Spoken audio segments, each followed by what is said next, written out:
விசேஷமாக இந்த நாளிலே நம்மத்திலே அன்பு பாஸ்டர் அல்ஃபோன்ஸ் காரைக்காலிலேருந்து நேற்று நம்ம கூட்டத்துக்கு வாங்கய்யா.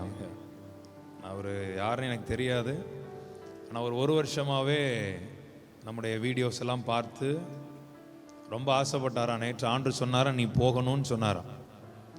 ஆமென். ஒரு எளிமையாக இருக்கிறார், ஆனால் ஒரு பாஸ்டர். கரங்களை உயர்த்தி இப்படிப்பட்ட தேவ மனுஷர்களுக்காக கர்த்தரை ஸ்தோத்தரிப்போம். ஆமென். ஆமாம், தேவன் பெரிய பெரிய பெரிய சபைகள் வச்சிருந்தவங்க தான் பாஸ்டர் அப்படி பண்ண பார்க்குறவர் ஆண்டவர் கிடையாது. சொல்லுங்க, எத்தனையோ பேர் அடையாளமே தெரியாமல் கிறிஸ்துவுக்காக மரித்தவர்கள் இருக்கிறார்கள். சொல்லுங்க ஆமென். கடந்த நாட்களில் ஒரு செய்தி, அந்த தேவ மனுஷன் ஒரு இவாஞ்சலிஸ்ட், ஒரு 55-56 வயசு இருக்கும். அவரும் எளிமை ஒரு ஊழியத்திற்காக பஸ்ஸில் போயிட்டு பஸ்ஸிலே அவர் இறந்து போயிட்டார். வெளியே தெரியாது. நான் அது ஒரு நண்பர் எடுத்து அதை போஸ்ட் பண்ணியிருந்த போது என் உள்ளம் உடைந்து. ஏன்னா அவரெல்லாம் ஊழியக்காரனே ஏற்றுக்க மாட்டாங்களாம், பயன்படுத்த மாட்டாங்களாம். இப்படிப்பட்ட பரதேசிகளை கர்த்தர் முதல்ல என்ன செய்யணும்? ஒழிக்கணும். சபைகள், பாஸ்டர்ஸ், ஊழியம் செய்கிற தேவ பிள்ளைகள் தேவனுடைய ஆவியினால் நடத்தப்பட்டு ஊழியம் செய். ஆமென். வெளிப்பிரகாரமான தோற்றத்தை வச்சு அவனுக்கு பஸ் இருக்கா, அவனுக்கு வீடு இருக்கா, அவனுக்கு கார் இருக்கா, அவன் ஒரு யூடியூப்ல ஃபேமஸாக இருக்கானா, அதை பார்த்துட்டு ஊழியக்காரங்களை கணக்கு போடுறவனை கர்த்தர் கணக்கிலே வைக்க மாட்டார். எத்தனை பேருக்கு நான் சொல்றது புரியுது?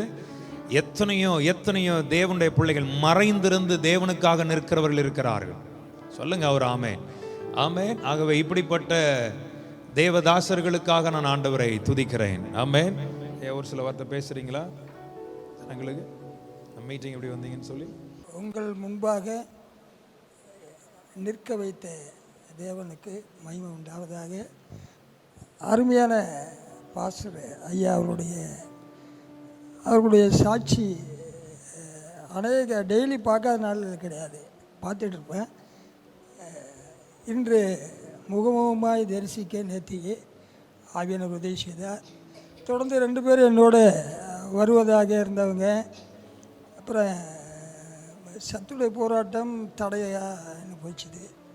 இருந்தாலும் ஆண்டவருடைய கிருபையினால நேற்றுக்கு ட்ரெயினில் ஏகப்பட்ட கூட்டம். வெள்ளிக்கிழமை சுதந்திர குடியரசு தின விட, சனி ஞாயிறு லீவு, பயங்கரமான கூட்டம் இருந்தது.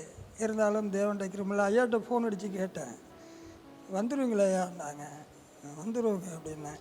நான் தேவ கிருபையினால் கொண்டு வந்து சேர்த்தேன். அந்த மீட்டிங் ரொம்ப ஆசீர்வாதமாக இருந்தது. ஐயாவுடைய செய்திகளில் அது தொடப்பட்டது.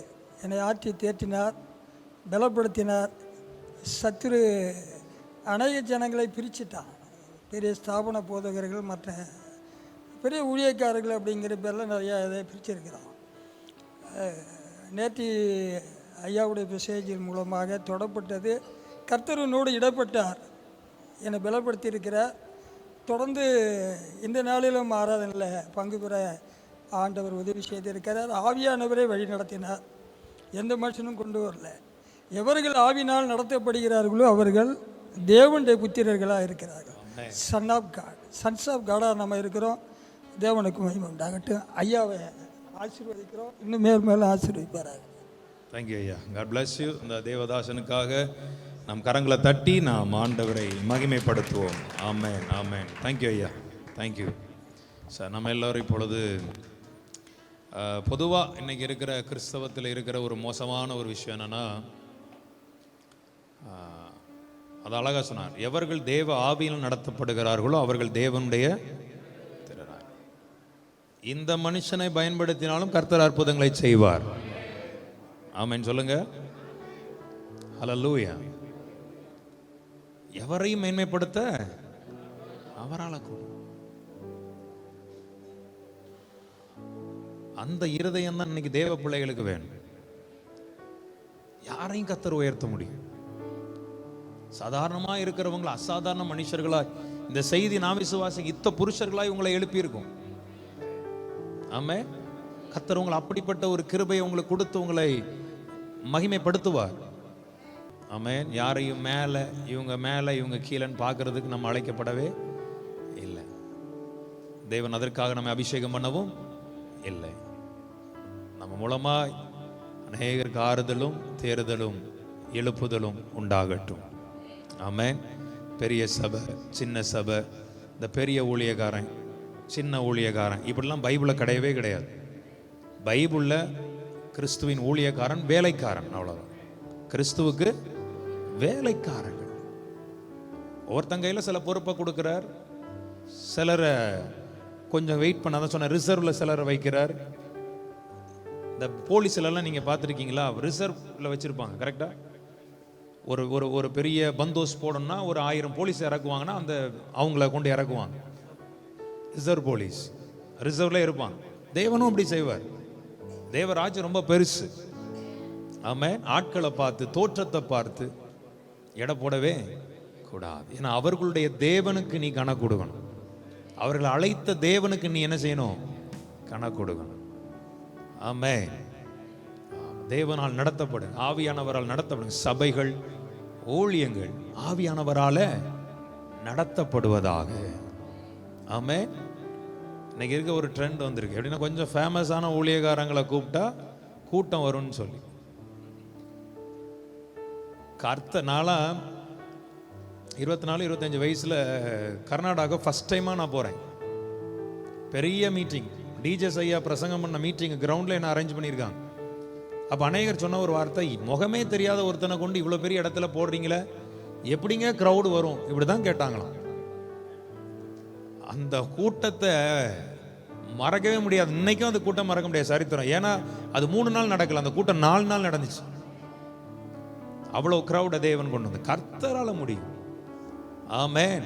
சாதாரணமானவர்களை கொண்டு அசாதாரணமான காரியங்களை கர்த்தர் செய்வார். அல்லேலூயா.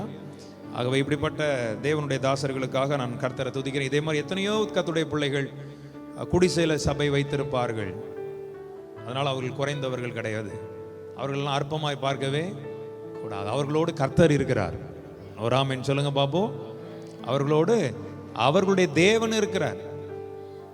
சிலர் அதெல்லாம் பார்த்து எப்படி பண்ணுவாங்கன்னா, அவங்கள ஒரு மாதிரி ஒரு ஜட்ஜ்மெண்டலாக, இவர் சரியில்லையோ அதனால தான் இப்படி இருக்கிறாரோ, இவர் பெரிய யோக்கியர் மாதிரி யோசிப்பான். தேவன் அவனுக்குன்னு ஒரு அளவை வச்சிருப்பார், அந்த அளவில் வைப்பார். ஒரு ஆமென் சொல்லுங்க. ஆமே. எனக்குன்னு ஒரு அளவு வச்சிருப்பார். ஆண்டவருக்கு தெரியும், இவன் இந்த அளவில் திருப்தியோட பண்ண மாட்டான்னு அவருக்கு தெரியும். சிலருக்கு அப்படி கிடையாது. ஒண்ணுமே இல்லைனாலும் பரதேசி மாதிரி இருந்தாலும் அவங்க நிறைவா இருப்பாங்க. பார்த்துருக்கீங்களா? சொல்லுங்க ஒரு ஆமே. ஒரு பையன் மட்டும் தான் சுத்திக்கிட்டு இருப்பாங்க, ஆனா அவங்க சந்தோஷமா இருப்பாங்க. கர்த்தருக்கு அவ்வளவு சாட்சியா நிற்பாங்க, எங்கனாலும் போவாங்க. அப்படியே ஒரு 50 வயசு 60 வயசு ஆனாலும் அவங்க 20 வயசு வாலிபன் மாதிரி சுத்துவாங்க. பார்த்துருக்கீங்களா? அதுக்கு ஒரு கிருபை வேணும். அது நீங்கள் நானே செய்ய முடியாது. ஒவ்வொரு தேவ பிள்ளைகளையும் கர்த்தர் ஒவ்வொரு விதமாய் அலங்கரித்து வைத்திருக்கிறார். யாரையுமே அற்பமாவோ கீழாகவோ என்ன செய்யக்கூடாது, எண்ணக்கூடாது. ஆமென். கர்த்தர் நம்ம அப்படியே நடத்துவாரா.